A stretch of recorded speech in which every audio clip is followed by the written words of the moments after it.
6만 쪽을 읽었느냐 안 읽었느냐, 실제 읽은 게 맞느냐, 이런 논란과 함께 지금 민주당 내에서 이런 음모론도 떠돌고 있습니다. 대법원의 신속한 결론은 윤석열 전 대통령과 연결되어 있다는 얘기입니다. 무슨 얘기인지 한번 들어보시죠. 구체적인 제보들도 들어오고 있습니다. 정말 이제는 합리적이라고 볼 수밖에 없는 사법 카르텔들이 작동을 하고 있다. 우리가 알만한 어떤 법률적 집단들, 그 집단들과 윤석열 대통령 측과 어떤 이런 대법원 측과 이렇게 연결되어 있다는 얘기들을 좀 잠시 공개된 적도 있습니다. 윤석열과 이쪽 법조계를 잘 아는 선배님이 전화 오셔가지고 그 소위 윤석열 5인방이라고 불리우는 사람이 있대요. 예. 김현장의 변호사라는 분이 있답니다. 예. 그 사람이 윤석열하고 엄청 친한 그 5인방인데 지난 한 달 동안 잠적했던 것처럼 전화를 안 받더래요. 그때부터 윤석열과 조의대 사이를 덜이 놓으면서 이 계획을 세운 거 아니냐. 그리고 한덕수가 누구냐. 한덕수가 김현장 고문했던 사람 아니냐. 그래서 이 한덕수까지 다 연결이 돼 있는 거고 이재명 후보직을 박탈하고 그리고 한덕수가 정권을 찬탈하려고 하는 계획이다. 설 변호사님, 네. 다시 김앤장이 나왔는데 김앤장과 윤석열 전 대통령, 그때 몇 년 전에 이제 청담동 술자리 의혹 때도 김앤장 나왔던 것 같고 네. 다시 이제 나왔습니다. 어떻게 보셨어요? 아니, 그러니까 오늘 한민수 대변인께서 말씀하신 어떤 무슨 카르텔이 있다. 그리고 제보를 받고 있다. 제보들도 들어오고 있다. 구체적인. 아니, 이게 말이 안 되는 게 이번에 5월 1일 날 대법원 선고 잡히기 전에 그러면 국정원장 출신이신 박지원 의원께서는 정통한 소식통으로부터 무죄가 확실하다는 얘기를 들으셨다고 했잖아요. 예.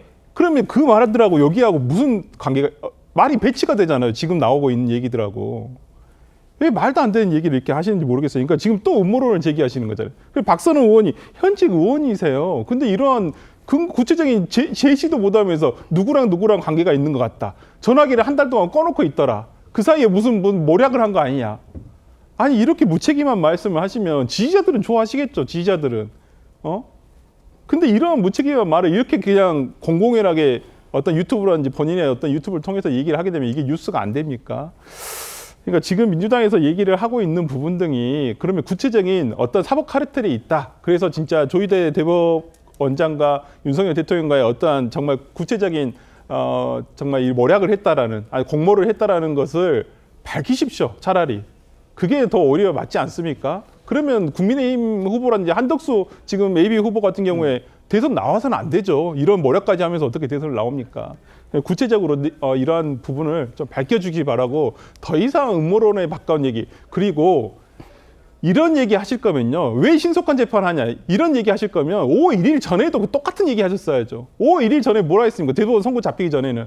빨리 잡힌 걸로 봐서는 상고 기각할 게 분명하다. 이렇게 말씀하셨잖아요. 근데 이제 와서 그 결과가 본인들하고 뜻하고 다르다 해서 졸속 재판이 됩니까? 하나는 신속 재판이고 그다음에 마음에 안 들면 그냥 졸속 재판이 되는 겁니까?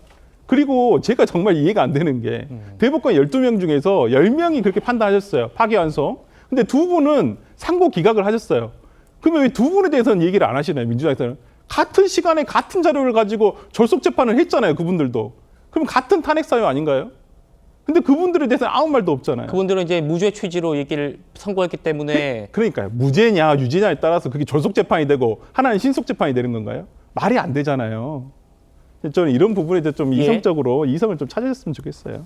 제가 이거 말씀드리겠습니다. 그 무죄 선고를 내린 그 대법관 두 분은 신속 심리에 대해서도 문제 제기를 했습니다. 그렇다는 점도 제가 짚어드리겠습니다. 자, 민주당이 이렇게 대법원에 공세적으로 가는 또 다른 이유가 있다면 여론의 추이 아니겠느냐라는 분석도 나옵니다. 김지욱 대변인 같이 보시죠. 박찬대 원내대표가 당원들에게 보낸 문자입니다.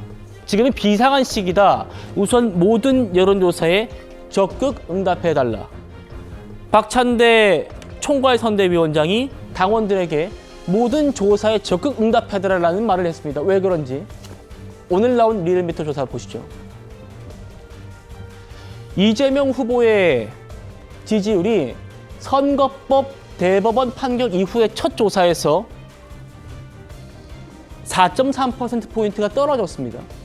김지욱 대변인님, 혹시 지금 이 대법 선고 영향이 있다고 보십니까? 이렇게 좀 하락한 추세에 저는 대해서? 특별히 저것이 그 대법원 선고의 영향이다. 저는 그렇게 보지 않습니다. 예. 뭐 지지율이 전주 대비 또는 뭐 지지난주 대비해서 등락할 수 있는 소폭의 등락은 늘상 있어 왔던 것이고 저것이 구체적으로 지난주에 있었던 이재명 후보에 대한 대법원의 선고 때문이다라는 뭐 그런 부분들은 아니고요. 오히려 뭐 지난 주말을 기해 가지고 뭐 국민의힘에서 최종 후보가 뭐 만들어졌다든지 뭐 여러 가지 상황들이 있기 때문에 일정한 정도의 등락은 있을 수 있는 것이고 그런 부분들 때문에 지금 이런 말씀 주신 거 아닌 것 같고요.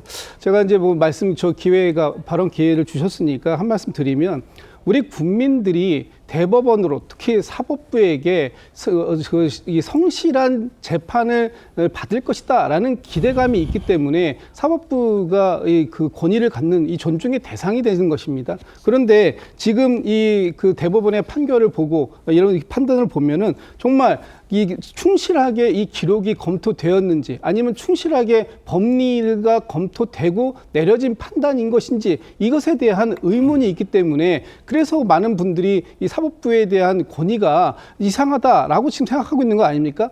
지금 사법부의 현직 판사로 계시는 분들조차도 이렇게 이례적인 속도를 내면서 심리하고 판단 낸 것이 오히려 정치적 편향성의 우려를 가져올 수 있고 이것이 우리 스스로 그 사법부의 권위를 실추시킬 수 있는 그런 상황도 있을 수 있다라는 그 목소리가 사법부 내에서도 나오고 있어요. 그렇다면 지금 이 국민들께서 어느 부분을 갖다가 중요하게 보실 건지 하는 부분 봤으면 좋겠다는 생각 들고 예. 뭐 저 다시 한번 그 가상 대결, 3자 대결 여론조사까지도 말씀을 포함해서 드리면 지금 이재명 후보가 여전히 당의 지지율보다 더 높은 지지율을 받고 있습니다. 그 얘기는 이재명 후보가 어떤 지금의 이 사법적인 리스크가 약간 있다라고 지금 많은 분들이 말씀을 주시긴 하지만 국민들께서는 이재명 후보가 이번 대선에서 끝까지 완주할 수 있기를 바라고 이재명 후보에게 많은 지지를 몰아주는데